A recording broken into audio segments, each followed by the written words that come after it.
तर आपण हा तुमचा या पेपरचा शेवटचा टॉपिक आहे ॲनल्स हिस्टोग्राफी.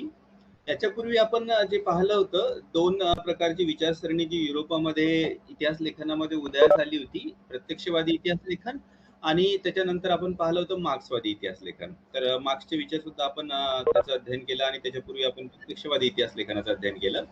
तर या प्रत्यक्षवादी इतिहास लेखनामध्ये काय झालं की त्यांनी सांगितलं की नो सोर्स नो हिस्ट्री, जे साधन आहे जे विश्वसनीय आहे त्याच्यावर आधारितच आपण इतिहास लेखन करायचं हे त्यांनी सांगितल्यामुळे काय झालं ना की इतिहासाचा जो दायरा आहे, इतिहासाचा जो स्कोप आहे तो थोडा लिमिटेड होऊन गेला.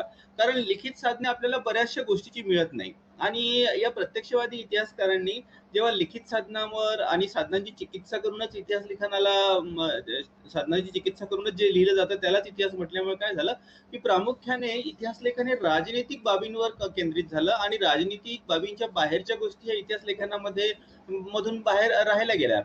तर तत्कालीन काळामध्ये जेव्हा हे प्रत्यक्षवादी इतिहास लेखनाचा प्रभाव युरोपमध्ये फार मोठ्या प्रमाणात पसरायला लागला होता 1920 पर्यंत, तर 1920-30च्या आसपास एक विचारसरणी उदयास आली आणि त्यांनी विचार करायला सुरुवात केली की ज्या पद्धतीचं इतिहास लेखन या प्रत्यक्षवादी इतिहास लेखनाच्या प्रभावाखाली होत आहे त्या इतिहास लेखनामध्ये बऱ्याचशा उणिवा आहे, बऱ्याचशा गोष्टी सुटून जात आहे. तर आपण याच्या पलीकडे जाऊन सुद्धा एक इतिहास लेखन करायला पाहिजे आणि ही जी विचारसरणी होती याच्यातूनच ॲनल्स विचारसरणीचा उगम झाला आहे. ॲनल्स म्हणजे काय, एक जर्नल निघायचं ज्याला ते ॲनल्स म्हणायचे आणि म्हणूनच मग ह्या विचारसरणीचा उगम झाला ज्यांनी आपल्याला सांगण्याचा प्रयत्न केला, ज्यांनी आपल्याला हे सांगण्याचा प्रयत्न केला की केवळ राजनैतिक इतिहास लेखन हेच केवळ इतिहास लेखन नाही आहे, तर इतिहास लेखन हे सगळं कॉम्प्रिहेन्सिव्ह असायला पाहिजे. मनुष्याच्या भूतकाळातल्या गोष्टीचा त्याच्या प्रत्येक आयामाचा आपण अध्ययन करायला पाहिजे आणि त्यामुळे इतिहासाला इतर विषयाशी सांगड घालून त्याचं अध्ययन करणं आवश्यक आहे. आपल्याला जर का इतिहास समर्पकपणे संपूर्णपणे समजायचा असेल तर आपल्याला इतिहासासोबत जिओग्राफी, इतिहासासोबत पॉलिटिकल सायन्स, इतिहासासोबत सोशॉलॉजी या सगळ्या गोष्टीचं अध्ययन सुद्धा करणं आवश्यक आहे. आणि म्हणूनच या पद्धतीच्या या विचारसरणीच्या प्रभावाखाली जे इतिहास लेखन युरोपमध्ये झालं त्या इतिहास लेखनाला टोटल हिस्ट्री, संपूर्ण इतिहास असं म्हटलं जातं. तर हे झालं इंट्रोडक्शन. आता आपण याची विस्तृत थोडी चर्चा करूया.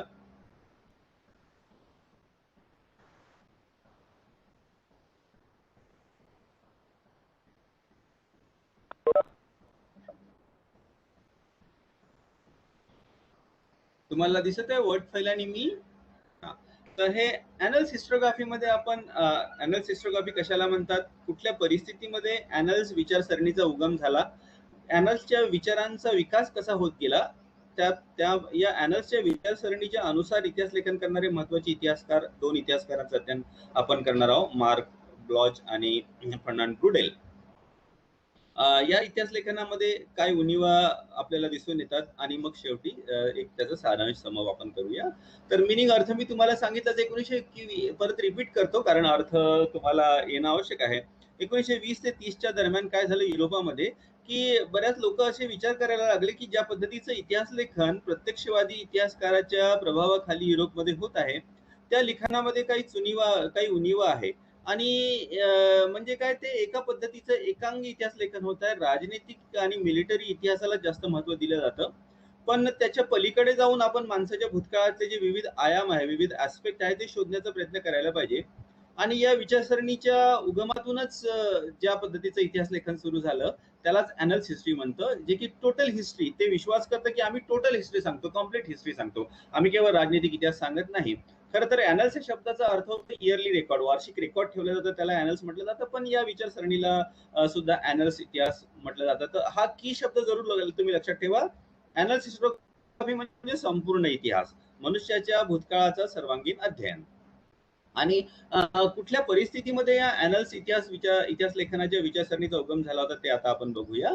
हे सगळ्यात जसं की मी हे पण सांगितलंय की प्रत्यक्षवादी इतिहास लेखनाच्या प्रभावामुळे राजनैतिक इतिहास लेखनाला फार महत्व येत गेलं.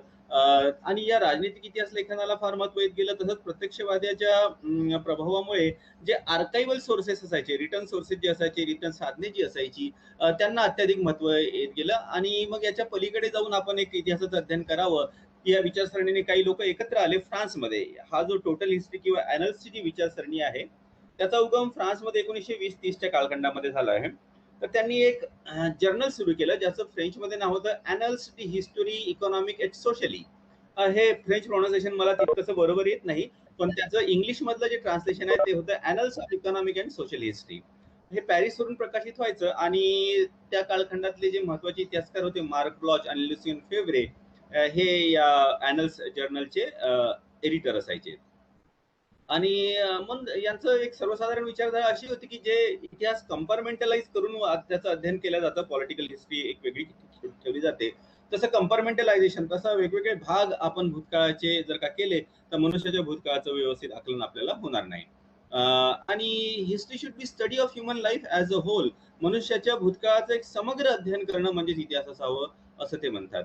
आणि हे जर का समग्र अध्ययन जर का आपल्याला करायचं असलं तर history should establish dialogue with other discipline. बाकीच्या डिसिप्लिनशी बाकीच्या विषयाशी इतिहासाला एक आपला डायलॉग आपला त्यांच्याशी संवाद साधावा लागेल.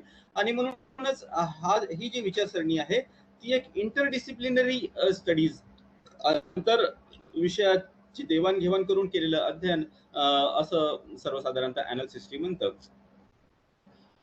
दुसऱ्या विषयाची जी विचारसरणी आहे, दुसऱ्या विषयाचं ज्ञान आहे ते सुद्धा इतिहासकाराला आत्मसात करावं लागेल. त्याच्याशिवाय आपण इतिहासाचं सर्वांगी ज्ञान आपल्याला होणार नाही. तर ही झाली सर्वसाधारणतः ॲनल्सची एक वैचारिक बैठक मी तुम्हाला सांगितली. आता या ॲनल्स विचारसरणीमध्ये कोणकोणत्या इतिहासकारांनी महत्वाचं योगदान केलं त्याच्यापैकी महत्वाचे आहे Marc Bloch. Leopold Benjamin Marc Bloch हे त्यांचं पूर्ण नाव होतं. फ्रान्समधल्या एका जीव कुटुंबामध्ये त्यांचा जन्म झाला होता. त्यांचे वडील सुद्धा एक इतिहासकार होते आणि सुरुवातीला रोमन इतिहासाने मार्क ब्लॉचला बरंच प्रभावित केलं. पॅरिस आणि बर्लिन या ठिकाणी त्यांनी आपलं अध्ययन केलं होतं. आणि नंतर ते एमिल डर्खाइम या सोशॉलॉजिस्ट हा एक समाजशास्त्रज्ञ होते, यांच्या विचारांनी बरेच प्रभावित झाले होते. एमिल डर्खाइम तुम्हाला पुढच्या सेमिस्टरला आहे. प्रथम विश्वयुद्धामध्ये फ्रेंचच्या सैन्यामध्ये मार्क ब्लॉचने आपलं योगदान दिलं आणि नंतर 1929 ते 1942 या कालखंडामध्ये तो ॲनल्स या जर्नलचा एडिटर होता. त्यानंतर तो स्ट्रासबर्ग विद्यापीठामध्ये प्रोफेसर झाला आणि मग त्याच कालखंडामध्ये फेब्रेशी त्याचं एक इंटलेक्च्युअल कन्व्हर्सेशन सुरू झालं. आणि जे वेगवेगळे आर्टिकल त्यांनी जेव्हा हे लिहायला सुरुवात केली तेव्हा सामाजिक चालीरीती आणि अर्थव्यवस्था जी असते त्याच्यावर सुद्धा त्यांनी अध्ययन करायला सुरुवात केली आणि लिखाण करायला सुरुवात केली. द्वितीय विश्वयुद्धामध्ये परत तो फ्रेंच च्या सैन्यामध्ये सामील झाला. ऍक्च्युली द्वितीय विश्वयुद्धामध्ये फ्रान्स लवकर हरला होता आणि जर्मनीच्या सहाय्याने जर्मनीच्या समर्थनाने एक वायमार रिपब्लिक एक विकी गव्हर्नमेंट फ्रान्समध्ये अस्तित्वात आलं होतं. पण फ्रान्सच्या लोकांना ते सरकार जर्मनीने समर्थित केलेलं आहे त्यामुळे सरकारबद्दल काही आपुलकी नव्हती आणि फ्रान्सच्या लोकांनी त्याच्या विरुद्ध विद्रोह सुरू केला, संघर्ष सुरू केला. त्या संघर्षामध्ये मार्क ब्लॉच सामील झाला. नंतर दुर्दैवाने जर्मन सैनिकांनी त्यांना पकडलं, जर्मन जे पोलीस असायचे ज्याला गेस्टोपो म्हणायचे, आणि 2 वर्ष याला कॉन्सन्ट्रेशन कॅम्पमध्ये ठेवण्यात आलं. एकतर हा ज्यू होता आणि हिटलर हा ज्यूजचा द्वेष करायचा. बऱ्याचशा ज्यूजला त्यांनी कॉन्सन्ट्रेशन कॅम्पमध्ये डांबून ठेवून त्यांची हत्या केली होती. या मार्क ब्लॉच सारख्या अतिशय बुद्धिमान व्यक्तीला सुद्धा त्या 2 वर्ष अतिशय त्याला टॉर्चर करण्यात आलं त्या कॉन्सन्ट्रेशन कॅम्पमध्ये आणि मग नंतर 2 वर्षानंतर त्याला गोळी घालून ठार मारण्यात आलं. पण या 2 वर्षाच्या कालखंडामध्ये सुद्धा त्यांनी जे हस्तलिखित लिहून ठेवलेलं आहे ते नंतर हिस्टोरियन्स क्राफ्ट म्हणून पुस्तक प्रकाशित झालं. त्याच्यामध्ये इतिहासाबद्दलचे त्याचे विचार आपल्याला समजून येतात. अर्थात ते त्याचं शेवटचं पुस्तक होतं, ते नंतर त्याच्या मृत्यूनंतरच प्रकाशित झालं. पण त्यापूर्वी त्यांनी इतिहास लेखनाला बरंच योगदान करून ठेवलेलं आहे.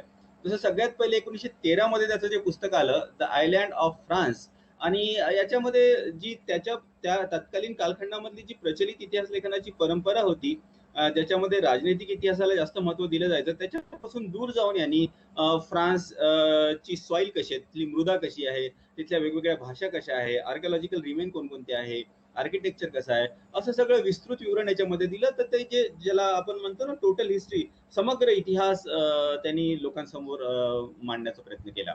त्याच्यानंतर बघा 1920 मध्ये किंग्स अँड सर्फ्स हे त्याचं पुस्तक आलं. सर्फ म्हणजे काय, गुलाम जे असायचे युरोपमधले त्यांना सर्फ म्हटलं जायचं.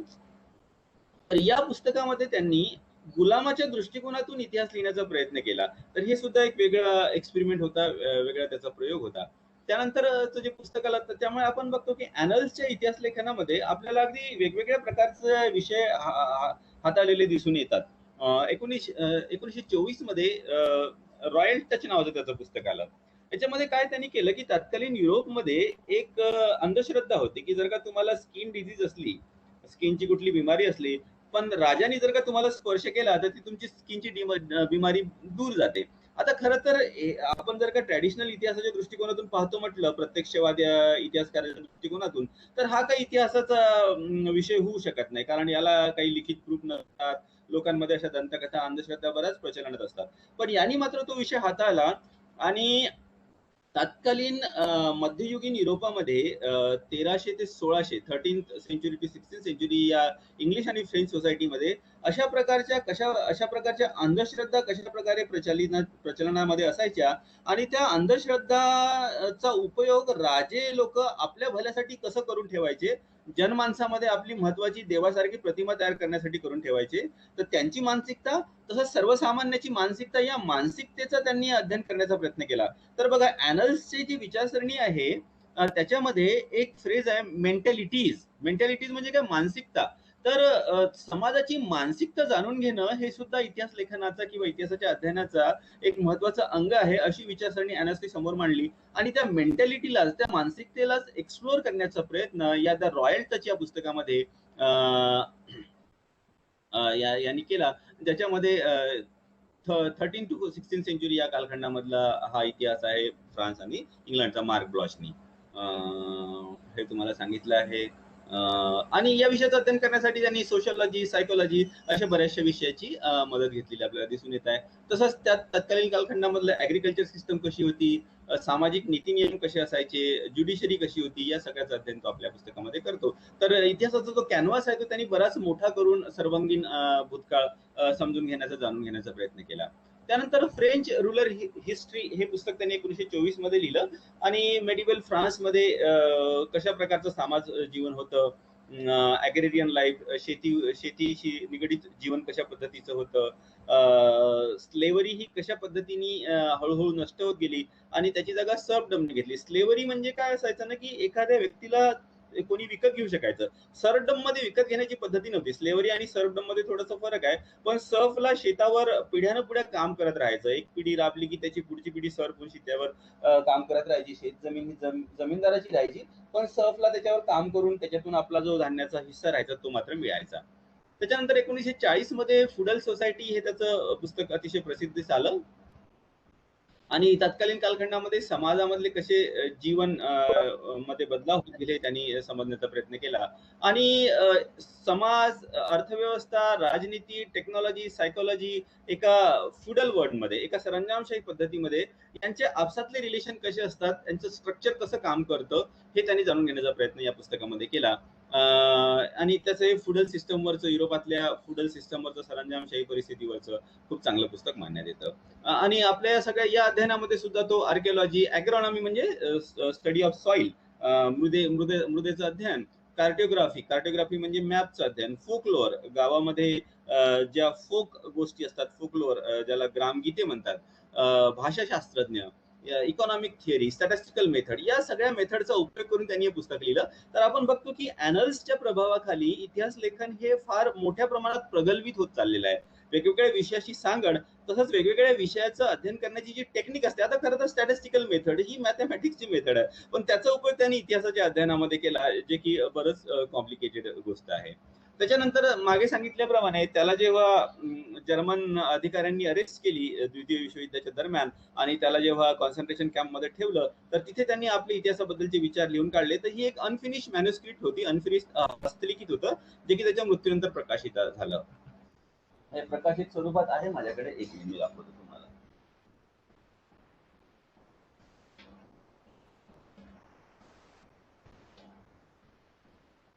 हा, हे बघा, हे हिस्टोरियन क्राफ्ट आहे, ओरिजिनली फ्रेंच भाषेमध्ये प्रकाशित झालेलं आणि मग इंग्लिश मध्ये त्याचं ट्रान्सलेशन. हे हा मार्क ब्लॉचचा फोटो आहे, जवळ आणून दाखवतो, दिसतो का तुम्हाला?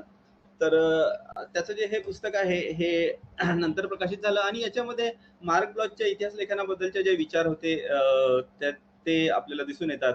हिस्ट्री सायन्स सारखं कसं असतं हे त्यांनी सांगितलं, पण सायन्स आणि हिस्ट्रीमध्ये थोडा फरक आहे हे मात्र त्यांनी एक खूप छान उदाहरण देऊन सांगितलं, हे मी तुम्हाला सांगतो. तो काय म्हणतो की जो प्लंबर असतो ना, जो पाईपचं काम करतो, त्याला 2 पाईप जोडायचे असले किंवा पाईप कुठे भिंतीला लावायचा असला तर तो काय करेल, त्या पाईपमध्ये ड्रिल करेल आणि मग ड्रिल करून त्याला खिळे मारेल किंवा स्क्रू लावेल. तर त्याचं त्या ड्रिल करण्यामागचं, त्या पाईपला छिद्र करण्यामागचा उद्देश हाच असतो की पाईप हा भिंतीला ठोकला गेला पाहिजे किंवा 2 पाईपला आपल्याला आपलं जोडता आलं पाहिजे. आता तो दुसरं उदाहरण देतो की बासरी जो बनवतो, बासरी बनवणारा व्यक्ती सुद्धा त्या बांबूला छिद्र करतो. पण इथे त्याचा उद्देश छिद्र करून त्याच्यामध्ये स्क्रू टाकणं किंवा 2 बांबू जोडणं नाही राहत. तर छिद्र करून त्या बासुरीचे स्वर मात्र मधुर निघायला पाहिजे, हा त्याचा उद्देश राहतो. तसंच इतिहास आणि सायन्सचा आहे. सायन्स हे आपलं काम झालं पाहिजे याच्या मागे लागतं, पण इतिहास लेखन हे सायन्सच्या सोबत आर्ट सुद्धा आहे. त्याच्यामध्ये ती कलात्मकता सुद्धा असायला पाहिजे. तुम्हाला आठवत असेल अगदी सुरुवातीच्या लेक्चरमध्ये इतिहासाचा स्वभाव आणि इतिहासाची व्याप्ती याचं अध्ययन करताना आपण अध्ययन केलंय की इतिहास हा कसा शास्त्र पण आहे आणि कला पण आहे. तर हे त्यांनी अतिशय चांगल्या उदाहरणाने इतिहास आणि शास्त्र याच्यामधला फरक आपल्यासमोर मांडण्याचा प्रयत्न केला आहे. इतिहासाचा उपयोग काय तो सांगतो की इतिहास वाचल्यानंतर आपण एक विवेक बुद्धीने विचार करू शकतो. आणि हळूहळू जे इतिहासकार आहे ते ॲनल्सच्या विचाराशी प्रभावित होतील आणि हळूहळू इतिहासाचा जो स्कोप आहे तो वाढत जाईल अशी आशा तो आपल्या या पुस्तकामध्ये एक्सप्लेन करतो. 4 चॅप्टरचे पुस्तक आहे आणि फर्स्ट चॅप्टर मध्ये तो सांगतो की history is a serious science of man. Second chapter जे आहे ते हिस्टॉरिकल ऑब्झर्वेशन बद्दल आहे. थर्ड चॅप्टर ते आहे हिस्टॉरिकल क्रिटिसिझम मध्ये आहे आणि हिस्टॉरिकल क्रिटिसिझम मध्ये कसे लोक खोट्या गोष्टी, खोटे एव्हिडन्सेस निर्माण करतात, चुकीचे निष्कर्ष काढतात हे त्यांनी सांगितलेलं आहे. चौथ्या प्रकरणामध्ये ग्रुप सायकोलॉजीचं तो अध्ययन करतो आणि 5वं चॅप्टर जे आहे ते अनफिनिश राहिलेलं आहे. मल्टिपल कॉजेशन, वेगवेगळे कारण मीमांसा करण्याचा तो प्रयत्न करतो. तर ही मार्क ब्लॉचची पुस्तकं झाली. तर मार्क ब्लॉच जे योगदान आहे इतिहास लेखनाप्रती ते आता आपण थोडंसं समअप करूया.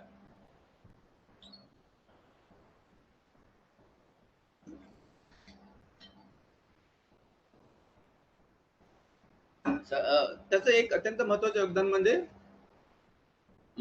तत्कालीन समाजाच्या मानसिकतेचं इतिहास लेखनामधलं महत्व त्यांनी समजावून सांगितलं. जे की आपण द रॉयल टचच्या पुस्तकामध्ये पाहिलंय की कसं राजांनी स्पर्श केला म्हणजे आपली बिमारी बरी होती. ही जी मानसिकता होती तत्कालीन समाजाची, ती मानसिकता समजून इतिहास लेखन त्यांनी केलं. तर मेंटॅलिटीज, समाजाची मानसिकता समजणं तत्कालीन हे अत्यंत आवश्यक आहे. हे त्याचं महत्वाचं योगदान आहे.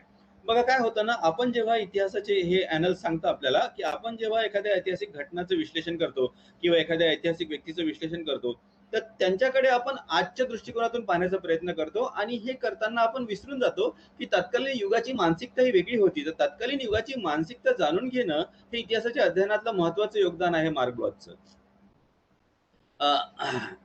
मध्यकाळातला युरोप, फिडलिझम, स्लेव्हरी आणि त्यांच्या आपसातली रिलेशन हे त्याचे महत्वाचे विषय होते अध्ययनाचे.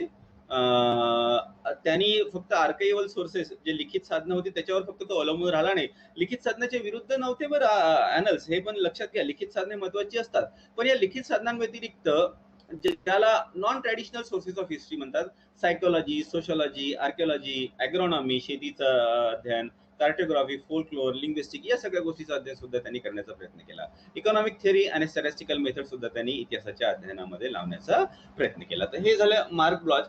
आता बघा एक पुढचा जो इतिहासकार आहे फर्नांड ब्रुडेल, याच्याबद्दल मी तुम्हाला सांगतो. त्याच्यापूर्वी एक पूर्वसूचना अशी देण्याचा पूर्वसूचना माझी अशी आहे की एक ॲनल स्कूल म्हणून जे या फ्रेंच मधल्या इतिहासकारांना एक कंबाईनली एक ग्रुप करून त्यांना ॲनल स्कूल म्हणून ट्रीट करण्यात येतं. ते ॲनल स्कूलमध्ये येत जरी असले, प्रत्यक्षवादी विचारसरणीशी त्यांचे विचार मेळ जरी खात नसले तरी त्यांचे सगळ्यातले आपसातले विचार एकसारखे होते असं मात्र मुळीच नाही. उदाहरणार्थ मार्क ब्लॉचच्या मेंटॅलिटीला फार जास्त महत्व देतो, पण याच्या पुढे जो फर्नांड ब्रुडेल येणार आहे तो मात्र मेंटॅलिटीला त्यांनी मेंटॅलिटीचं जास्त अध्ययन करताना आपल्या लिखाणामध्ये दिसत नाही. तर आता फर्नांड ब्रुडेलकडे आपण वळूया. फ्रान्समधल्या एका गावामध्ये 1902 मध्ये त्याचा जन्म झाला होता. अतिशय बुद्धिमान म्हणून लहानपणापासूनच तो ओळखला जायचा. इतिहासाचा शिक्षक म्हणून त्यांनी आपल्या करिअरला सुरुवात केली. पण त्याच्या लक्षात आलं की ज्या पद्धतीचं इतिहास लेखन आपण शिकवतो किंवा ज्या पद्धतीचं इतिहास लेखनाचं अध्ययन आपण करतो ते सगळं वरवरचं आहे. आपण घटनांचं अध्ययन करतो, पण त्याच्या मागची जी प्रक्रिया राहते ज्याला तो नंतर स्ट्रक्चर म्हणतो, हे स्ट्रक्चरलिझम त्याचं महत्वाचं योगदान आहे. त्याला स्ट्रक्चरलिझम, संरचनावाद. तर इतिहासाच्या समाजाची किंवा राजनीतिक संरचना जी आहे, आर्थिक संरचना जी आहे ती ही जास्त महत्वाची असते आणि त्याच्यावरच आधारित घटना होत असतात. तसं आर्थिक संरचनेबद्दल कार्ल मार्क्स सुद्धा बोललाय, जे की मार्क्सवादाबद्दल आपण चर्चा केली आहे, की आर्थिक संरचना ही सगळ्या गोष्टीला शेप देणारी महत्वाची गोष्ट आहे, असं कार्ल मार्क्सने आपल्याला सांगितलं. अर्थात त्याच्या पुढे जाऊन यांनी आर्थिक संरचनेला सुद्धा शेप देणारी किंवा आर्थिक संरचनेला सुद्धा प्रभावित करणारी कोणती संरचना असते का, याचं त्यांनी अध्ययन करण्याचा प्रयत्न केला, ज्याच्याबद्दल मी तुम्हाला नंतर सांगू. तर तो जो होता अल्गेरिस विद्यापीठामध्ये अल्जेरिया जी फ्रेंच कॉलनी होती तिथे त्यांनी प्राध्यापक म्हणून काम केलं. आणि लुसियन फेब्रे हा एक जो दुसरा महत्वाचा इतिहासकार होता ॲनल स्कूलचा, त्याच्याशी त्याचं करस्पॉन्डन्स झालं. आणि लुसियन फेब्रेने सांगितलं की मध्यकालीन भूमध्य समुद्र जो आहे, या भूमध्य समुद्राच्या उत्तरेकडचं अध्ययन मी केलं आहे, तर तुम्ही त्याच्या दक्षिणेकडे या भूमध्य समुद्राच्या वातावरणाचा काय परिणाम झाला आणि त्यांनी इतिहासाला कसं प्रभावित केलं हे तुम्ही जाणून घेण्याचा प्रयत्न करा. आता मी स्ट्रक्चरल त्याचं तुम्हाला थोडंसं सांगतो. भूमध्य समुद्र म्हणजे एक भौगोलिक परिस्थिती आहे आणि ही भौगोलिक परिस्थिती एक स्ट्रक्चर निर्माण करते आणि ते स्ट्रक्चर तुमच्या सगळ्या जीवनाला प्रभावित करतं. म्हणजे काय, इकॉनॉमिक स्ट्रक्चरला सुद्धा प्रभावित करणारं काय आहे, भौगोलिक स्ट्रक्चर. त्या भौगोलिक स्ट्रक्चरचं महत्व हे आपल्याला फर्नांड बुडेलनी त्याच्या पुस्तकामध्ये सांगितलं. त्याच्या पुस्तकाचा उल्लेख आता पुढे येईलच आहे. दुसऱ्या विश्वयुद्धामध्ये सुद्धा तो जर्मनीच्या विरुद्ध त्यांनी भाग घेतला आणि he was caught and sent to जेलमध्ये त्याला पाठवण्यात आलं. आणि बघा, त्याच्या लुसियन फेब्रेशी चर्चा केल्यानंतर त्यांनी उत्तर भूमध्य समुद्राकडच्या दक्षिणेकडच्या भागाचं अध्ययन करायला सुरुवात केली होती. पण नंतर त्याला जेलमध्ये टाकण्यात आलं, तर जेलमध्ये त्याच्याजवळ पुस्तकं नव्हती. पण आधी त्यांनी 10 वर्ष जे अध्ययन केलं होतं, त्या सगळ्या अध्ययनाच्या आधारावर त्यांनी कुठलंही साधन समोर नसताना एक पुस्तक लिहून काढलं आणि ते सगळं रफ ड्राफ्ट होता. आणि त्या रफ ड्राफ्टमध्ये भूमध्य समुद्राच्या दक्षिणेकडचा 100 वर्षाचा इतिहास त्यांनी लिहिण्याचा प्रयत्न केला. आणि त्या 100 वर्षाच्या मधल्या कालखंडामध्ये स्पेनचा जो राजा होता फिलिप II होता. आणि 1949 मध्ये त्याचं हे पुस्तक प्रकाशित झालं. म्हणजे अर्थात तो त्याला जेव्हा जेलमधून सोडण्यात आलं, त्याच्यानंतर त्यांनी हे आपलं जे हस्तलिखित होतं त्याला बरंच रिवाइज केलं, त्याच्यामध्ये काही गोष्टी ऍड केल्या. आणि मग 1949 मध्ये the Mediterranean and the Mediterranean world in the age of Philip II, मग भूमध्य समुद्र आणि भूमध्य समुद्राच्या आजूबाजूचं जग हे फिलिपच्या कालखंडामधलं त्यांनी हा इतिहासाचा ग्रंथ लिहिला. पुस्तकाचं नाव बरंच मोठं आहे, तर याच्या पुढे म्हणताना फक्त मी मेडिटेरियन असं म्हणेल. तर तुम्ही लक्षात घेऊन घ्या, मेडिटेरियन म्हणजे मी या फर्नांड बुडेलचं जे पूर्ण पुस्तक आहे the Mediterranean and the Mediterranean world in the age of Philip II ह्या पुस्तकाचा उल्लेख करतो आहे. तर ॲनल्सची जी विचारसरणी होती, त्या ॲनलच्या विचारसरणीमध्ये हे पुस्तक अत्यंत महत्वाचं योगदान मानलं जातं. 20 वर्ष त्याला हे पुस्तक लिहायला लागले आणि त्याच्यामध्ये तो भूमध्य समुद्राच्या आसपासच्या जगाचं विश्लेषण करतो. आणि हे भूमध्य समुद्राच्या आसपासच्या जगाचं विश्लेषण करताना तो तिथले जे भौगोलिक परिस्थिती होती त्याचं विस्तृत विश्लेषण करतो. त्या भौगोलिक परिस्थितीचा परिणाम तिथल्या शहरांच्या विकासावर कशा पद्धतीने होत गेला, तिथली दळणवळणाची स्थिती कशी विकसित होत गेली, तिथलं सामाजिक जीवन कसं विकसित होत गेलं, तिथली आर्थिक आणि राजनैतिक व्यवस्था कशी होत गेली, या सगळ्याचं विश्लेषण करतो. आणि हे सगळं विश्लेषण करताना त्याच्या मनामध्ये, त्याच्या लिखाणामध्ये कुठेतरी राहतं की या सगळ्या गोष्टीला प्रभावित करणारी कुठली गोष्ट जर का असेल तर ते आहे तिथली भौगोलिक परिस्थिती, म्हणजे ज्याला इंग्लिशमध्ये म्हणतात जिओग्राफिकल स्ट्रक्चर. हे जिओग्राफिकल स्ट्रक्चर, भौगोलिक स्ट्रक्चर जे आहे, भौगोलिक संरचना जी आहे ती इतिहासाला प्रभावित करणारा महत्वाचा घटक आहे असं तो म्हणतो.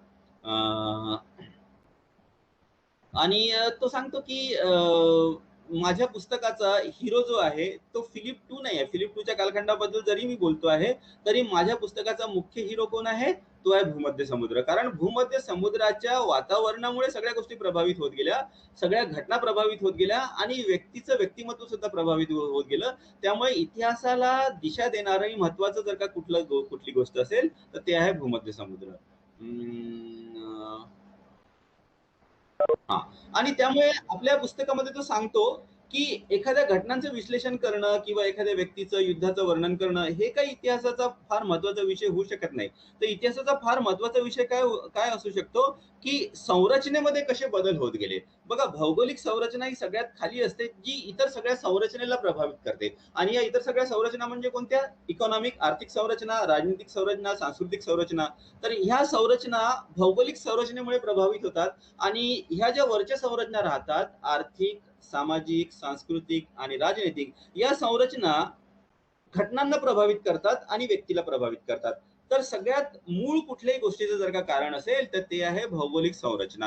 हे त्यांनी आपल्या पुस्तकामध्ये लिहिण्याचा प्रयत्न केला. आणि तसंच ऐतिहासिक टाइम जो झाला, हिस्टॉरिकल टाइम, हा सुद्धा या 3 गोष्टीसाठी वेगवेगळा असतो. उदाहरणार्थ भौगोलिक संरचनेमधले बदल हे फार हळू होतात. भूमध्य समुद्राच्या आसपासचं वातावरण बदलायला हजारो वर्षे लागू शकतात. त्याच्या वरची जी संरचना राहते, आर्थिक संरचना, राजनीतिक संरचना, सांस्कृतिक संरचना, सामाजिक संरचना, या संरचनेमधले बदल व्हायला त्याच्या तुलनेमध्ये कमी वेळ लागतो. म्हणजे ही संरचना जी आहे 50 ते 100 वर्षामध्ये बदलून जाते. उदाहरणार्थ भारताचं उदाहरण घ्या. आजपासून 70 वर्षापूर्वी भारत हा ब्रिटिशांची कॉलनी होता आणि त्याच्यानंतर आपण पाहतो की राजनैतिक संरचनेमध्ये बरेच बदल आले. पेशव्यांच्या काळामध्ये सामाजिक संरचना वेगळी होती. जातीभेद हा फार मोठ्या प्रमाणात व्हायचा.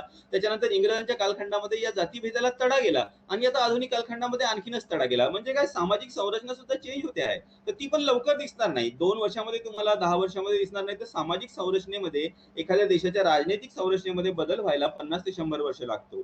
जॉग्राफिकल टाइम हा सगळ्यात स्लो मूव्ह होतो, सगळ्यात हळू. त्याच्यामध्ये त्या जॉग्राफिक संरचनेमध्ये बदल फार हळू होतात आणि त्याच्यापेक्षा कमी कालखंडामध्ये या वरच्या ज्या संरचना आहे, आर्थिक, पॉलिटिकल, सांस्कृतिक, राजनैतिक, याच्यामध्ये बदल होतो आणि त्याच्यापेक्षा फार कमी वेळामध्ये माणसाच्या जीवनामध्ये बदल होतो. 20 वर्षाचा कालखंड हा एका मनुष्यासाठी फार मोठा कालखंड आहे. एक छोटा मुलगा जन्माला आला, 20 वर्षानंतर तो तरुण होतो. त्याच्यानंतर 20 वर्षामध्ये तो ऑलमोस्ट मिडल एज मध्ये जातो आणि त्याच्यानंतर 20 वर्षानंतर तो म्हातारा होऊन जातो. तर 20 वर्षाचा कालखंड हा घटनांसाठी आणि व्यक्तीसाठी फार महत्वाचा असतो. पण 20 वर्षाचा कालखंड हा आर्थिक संरचनेसाठी, राजनीतिक संरचनेसाठी फार महत्वाचा नसतो. त्याच्यामध्ये बदल व्हायला जास्त वेळ लागतो आणि त्याच्यापेक्षा जास्त वेळ लागतो भौगोलिक संरचनेमध्ये बदल व्हायला. तर असा हिस्टॉरिकल टाइम ते त्यांनी 3 भाग पाडले आहे. मनुष्यासाठी वेगळा, फार फास्ट मूव्ह होतो, 20 वर्ष फार मोठे वाटतात. आर्थिक, राजनीतिक, सांस्कृतिक संरचनेसाठी थोडा स्लो मूव्ह होतो, 50 ते 100 वर्ष जावे लागतात, तेव्हा त्यांच्या संरचनेमधले बदल आपल्याला दिसून येतील. आणि भौगोलिक संरचना ही मात्र सगळ्यात स्लो मूव्ह होते, त्याच्यामध्ये बदल हे फार मोठ्या कालखंडामध्ये आपल्याला समोर दिसून येतात. तर या तिन्ही संरचनेमधले होणारे बदल जाणणं हा इतिहासाचा मुख्य विषय असावा, असं त्याचं म्हणणं आहे. तसंच या तिन्ही संरचनेमधले आपसातले रिलेशनशिप, भौगोलिक संरचना कशी हे आर्थिक संरचनेला प्रभावित करतं, राजनीतिक संरचनेला प्रभावित करतं आणि राजनीतिक संरचना, आर्थिक संरचना ही कसं माणसाला प्रभावित करतं, हे जाणून घेणं महत्वाचं आहे. हे इतिहास लेखनाला त्याचं महत्वाचं योगदान आहे. 3 हिस्टॉरिकल टाइम याला म्हटलं जातं. हा की शब्द तुम्ही लक्षात ठेवा. Concept of historical time: short time, medium term, short term, medium term and long term. Long term for geographical, medium term for social and short term for the individual.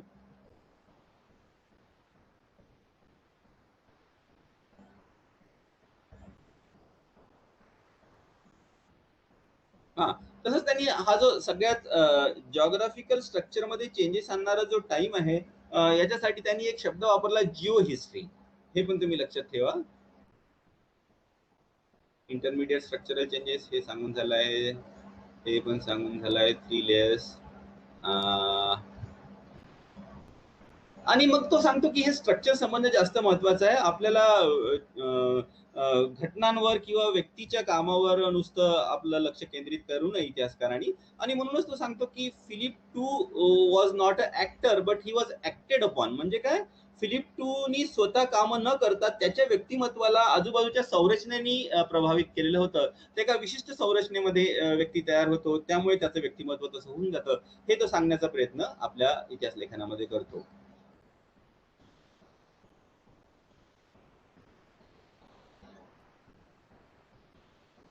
हा, हे बघा, इथे मी ग्राफ काढलेला आहे. या या नोट्सचं पण मराठी ट्रान्सलेशन फार चांगले झालेलं नाही आहे. जसं झालं गुगल ट्रान्सलेशनच्या माध्यमातून त्याच्यामध्ये थोडेफार करेक्शन करून मी गुगल क्लासरूमवर टाकलाय मराठी मीडियमच्या, आणि हे इंग्लिश मधलं पण टाकलाय. तर हे कन्सेप्ट जरूर तुम्ही समजून घ्या. तुम्हाला समजलं नाही तर माझं लेक्चर वारंवार ऐका, कारण हे 3 कन्सेप्ट जोपर्यंत तुम्हाला समजणार नाही तर पुढच्या सेमिस्टरला तुम्हाला अडचण होईल. कारण याच्यावरच आधारित, याच्याशी रिलेटेडच कुठे ना कुठे पुढच्या विचारसरणीची सांगड ही जुळत राहते. तर हे बघा, जिओग्राफिकल टाइम, ज्याच्यामध्ये जिओग्राफिकल स्ट्रक्चरमध्ये चेंजेस येतात, हा बेस असतो, हा आधार असतो. जिओग्राफिकल स्ट्रक्चर हा आधार असतो आणि जिओग्राफिकल स्ट्रक्चर, जिओग्राफिकल संरचनेवरच बाकीचे स्ट्रक्चर तयार होतात, पॉलिटिकल, सोशल, कल्चरल. आणि हे बाकीचे स्ट्रक्चर हे इंडिव्हिज्युअलला, एखाद्या व्यक्तीला प्रभावित करतात. असं थिसिस त्यांनी आपल्या लिखाणामध्ये मांडलं. हा भूमध्य समुद्र आहे, मेडिटेरियन सी, आणि या मेडिटेरियन सीच्या आसपास स्पेन, हे आफ्रिकन कॉन्टिनेंट, या सगळ्या गोष्टीचं अध्ययन त्यांनी केलेलं आपल्याला दिसून येतं. त्याचं एक पुस्तक आणखी आहे, सिव्हिलायझेशन अँड कॅपिटलिझम, तर पण त्याच्यामध्ये काही आपण खूप विशेष जाणार नाही. अर्थात जगाच्या इकॉनॉमीमध्ये कसे बदल झाले आणि त्या बदलणाऱ्या इकॉनॉमीचा प्रभाव कसा माणसाच्या जीवनावर पडला हे तो सांगतो. आधी सांगितल्याप्रमाणे लुसियन फेब्रे आणि ब्लॉच एकीकडे आणि फर्नांड ब्रुडेल एकीकडे, हे दोघेही ॲनल्स इतिहास लेखक म्हणून त्यांना आपण मानत असू तरी त्यांच्या विचारामध्ये थोडाफार प्रभाव होता. उदाहरणार्थ फेब्रे आणि ब्लॉच सांगतो की घटना आणि स्ट्रक्चर, घटना आणि संरचना ह्या एक दुसऱ्याला प्रभावित करत असतात. पण ब्रुडेल मात्र घटनांना अजिबात महत्व न देता जॉग्राफिकल स्ट्रक्चरला, एन्व्हायरमेंटल स्ट्रक्चरला जास्त महत्व देतो. तसंच ब्रुडेलनी मेंटॅलिटी, जे मी आधी सांगितलंय, मार्क ब्लॉचनी जे आपल्या द रॉयल्टाच्या पुस्तकामध्ये एक्सप्लेन केली आहे, तर आपण पाहतो की ब्रुडेल हा मेंटॅलिटीला फार जास्त महत्व देताना आपल्याला दिसत नाही. आता ॲनल्सचं जे योगदान होतं इतिहास लेखनाला, ते आता आपण एक समअप करूया.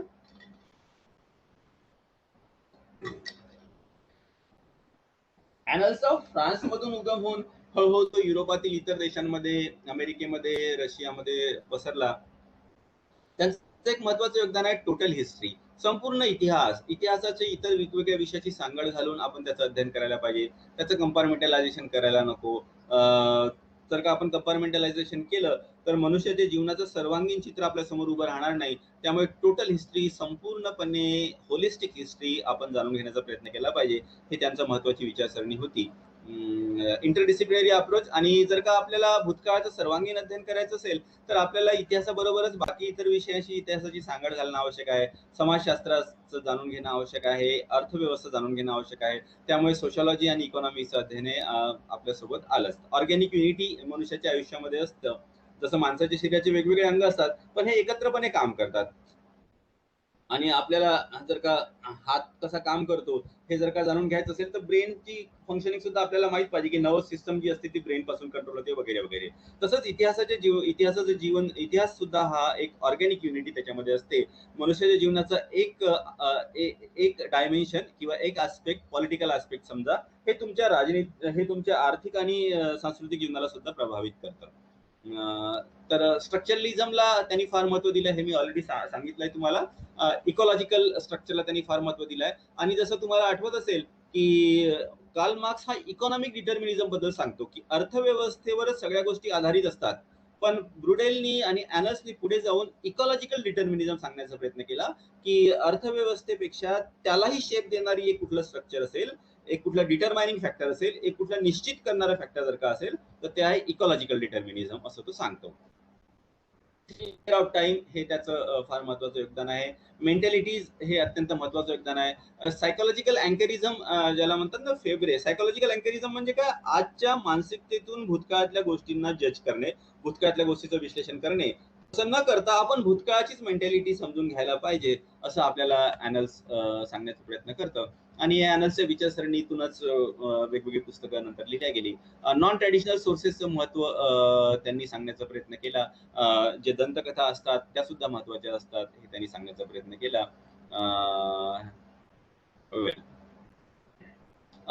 आता त्यांच्या लिखाणावर काही आक्षेप घेण्यात येतात. उदाहरणार्थ असं म्हणण्यात येतं की त्यांनी इतिहासाची सांगड इतक्या साऱ्या विषयाशी जोडली की आपण नेमकं कोणकोणत्या गोष्टीचं अध्ययन करायचं आणि याच्यामुळे फार मोठं कन्फ्युजन होऊन गेलं. इतिहासाचा जो स्कोप जो आहे तो खूप मोठ्या प्रमाणात वाढला आणि मग त्याच्यामध्ये कॉम्प्लिकेशन यायला लागले आणि नेमकं कुठे सुरुवात करायची, कशाला सोडायचं, कशाला पकडायचं, त्याचं अध्ययन करायचं, हे फार कन्फ्युजिंग होऊन गेलं. रिसर्च मेथड जे आहे ते बऱ्याच कॉम्प्लिकेटेड आहे, कारण इतक्या साऱ्या विषयाशी सांगड घालून तितक्या वेगवेगळ्या विषयाची संशोधनाच्या पद्धती आत्मसात करून मग इतिहास लेखन करणं हे फार कठीण होतं. तसंच बघा, एन्व्हायरमेंटल डिटर्मिनिझम म्हणजे काय होतं की आपण मनुष्याचा इतिहास किंवा मनुष्याचं व्यक्तिमत्व हे इकॉलॉजिकल स्ट्रक्चरमुळेच निर्माण होतं. आणि शेवटी कारण इकॉलॉजिकल स्ट्रक्चरमुळे बाकीचे स्ट्रक्चर निर्माण होतात आणि मग त्याच्यावरच मनुष्याचं व्यक्तिमत्व आधारित असतं. हे प्रमेय सुद्धा पूर्णपणे आपण सगळ्या ठिकाणी लावू शकत नाही. कारण इकॉनॉमिक स्ट्रक्चर जरी सारखं असलं तरी मग त्या इकॉनॉमिक स्ट्रक्चरमध्ये किंवा इकॉलॉजिकल स्ट्रक्चर जरी सारखं असलं तरी त्या स्ट्रक्चरमध्ये जन्म घेणारे मग लोक सगळे सारखेच का नाही होत. उदाहरणार्थ एक सिंपल उदाहरण सांगायचं म्हणजे महाराष्ट्रातली भौगोलिक परिस्थिती ही सेंचुरीज टुगेदर, शतकानुशतके एक सारखीच आहे. मग महाराष्ट्रामध्ये छत्रपती शिवाजी पाठोपाठ छत्रपती शिवाजी का बरं जन्मास नाही आले? कारण छत्रपती शिवाजी हे एक वेगळं व्यक्तिमत्व होतं. तर इतिहासाच्या जडणघडणीमध्ये एखाद्या वेगळ्या व्यक्तिमत्वाचा त्याच्या एक्स्ट्रा ऑर्डिनरी टॅलेंटला सुद्धा महत्व असतं. याला ॲनल्स हिस्टोग्राफर मानत नाही. याला स्ट्रक्चरलिझम मानत नाही. तर हे सुद्धा त्यांच्या ॲनल्सच्या इतिहास लेखनातली एक महत्वाची उणीव इतिहासकार मानतात. मनुष्याच्या कर्तृत्वाला महत्व न देता आजूबाजूच्या स्ट्रक्चरमुळेच त्याचं व्यक्तिमत्व आणि त्याचं जीवन हे निश्चित होतं असं म्हणणं म्हणजे त्याला फॅटलिझम म्हटलं जातं ना इंग्लिशमध्ये, की मनुष्याच्या हातामध्ये काहीच नाही आहे बुवा, त्यामुळे मनुष्याच्या प्रयत्नाला काही महत्व नसतं, अशा प्रकारची विचारसरणी सुद्धा वाढीस लागते, असं सुद्धा काही इतिहासकाराचं महत्व आहे. ॲनल्स हे स्वतःला टोटल हिस्ट्री जरी म्हणतं तरी त्यांनी आपल्या अध्ययनामध्ये प्रामुख्याने जॉग्राफी आणि सोशॉलॉजी, भौतिक जॉग्राफी, भूगोल आणि समाजशास्त्र या दोन विषयांना अत्याधिक महत्व देण्याचा प्रयत्न केलेला आहे. राजनैतिक इतिहासाकडे त्यांनी सर्वसाधारणतः दुर्लक्ष केलेलं आपल्याला दिसून येतं. तर मग त्यांना टोटल हिस्ट्री कसं म्हणावं बुवा, हा सुद्धा एक मोठा प्रश्न आहे. तसंच त्यांनी काय केलं, की इतिहास लेखनामध्ये स्ट्रक्चरमध्ये होणारे चेंजेस हे फार मोठ्या कालखंडामध्ये येतात आणि त्या स्ट्रक्चरमधले चेंजेस समजण्याचा प्रयत्न केला. त्यामुळे मनुष्याच्या जीवनातल्या घटनाला एक क्रोनॉलॉजिकल सिक्वेन्सला त्यांनी फार महत्व दिले नाही. फार मोठा कालखंड ते अध्ययनासाठी घेताना जातात. जसं रॉयल टचमध्ये आपण पाहतोय की 300 वर्षाचा कालखंडाचं अध्ययन त्यांनी केलं. मेडिटेरियन हे जे पुस्तक होतं फर्नांड बुटेलचं, याच्यामध्ये आपण पाहतो की 100 वर्षाचा कालखंडाचं त्यांनी अध्ययन करण्याचा प्रयत्न केला आहे. तर एवढ्या मोठ्या कालखंडाचं अध्ययन करताना त्याच्यामध्ये बऱ्याचशा चुका हे होऊन जातात आणि त्याच्यामध्ये एखाद्या व्यक्तीच्या कर्तृत्वाला पुरेसा न्याय हे देत नाही. एखाद्या व्यक्तीच्या कर्तृत्वाला आपण नकारतो, हे सुद्धा इतिहासकार म्हणतात. मेंटॅलिटीज त्यांच्यामध्ये आपसात वैचारिक फरक होते, हे मी तुम्हाला ऑलरेडी सांगितलंय. मार्क ब्लॉच ह्या मेंटॅलिटीजला महत्व देतो, फर्नांड बुडेल मात्र मेंटॅलिटीजला फारसं महत्व देताना आपल्या लिखाणामध्ये दिसून येत नाही. तर समअप करायचं झालं म्हणजे काय, टोटल हिस्ट्री आपल्याला ॲनल्सनी सांगण्याचा प्रयत्न केला, स्ट्रक्चरलिझम सांगण्याचा प्रयत्न केला, इंटरडिसिप्लिनरी स्टडीजला त्यांनी महत्व दिलं, मेंटॅलिटीजला काय महत्व आहे त्यांनी सांगितलं आणि जिओ हिस्ट्री हे त्यांनी सांगण्याचा प्रयत्न केला. आणि त्यांच्यामध्ये अर्थात वैचारिक मतभेद हे होतेच.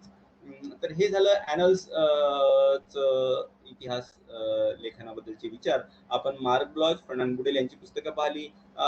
ॲनल्स इतिहास लेखन हे कसं प्रत्यक्षवादी इतिहास लेखनाच्या विरुद्ध झालेली एक प्रतिक्रिया म्हणून अस्तित्वात आली. ॲनल्स नावाचं जर्नल हे सुरू झालं आणि त्यांनी एक टोटल हिस्ट्री, मनुष्याच्या भूतकाळाचा एक सर्वांगीण अध्ययन करण्याचा प्रयत्न केला. त्याच्याबरोबरच त्यांनी इतर विषयाची सांगड जोडण्याचा प्रयत्न केला, मेंटॅलिटीजला महत्व दिलं, स्ट्रक्चरलिझम कशाला म्हणतात हे समजून सांगण्याचा प्रयत्न केला. आणि एवढं असतानाही अर्थात त्यांच्या विचारसरणीमध्ये काही उणिवा मात्र जरूर होत्या. उदाहरणार्थ मनुष्याच्या कर्तृत्वाला ते स्पेस देताना दिसत नाही. खूप साऱ्या विषयाशी सांगड घातल्यामुळे त्यांचं लिखाण हे बरंच क्लिष्ट, ती संशोधन प्रक्रिया बरीच क्लिष्ट झालेली आपल्याला दिसून येते. तर इथे ॲनल्स इतिहास लेखन संपलं. जर का तुम्हाला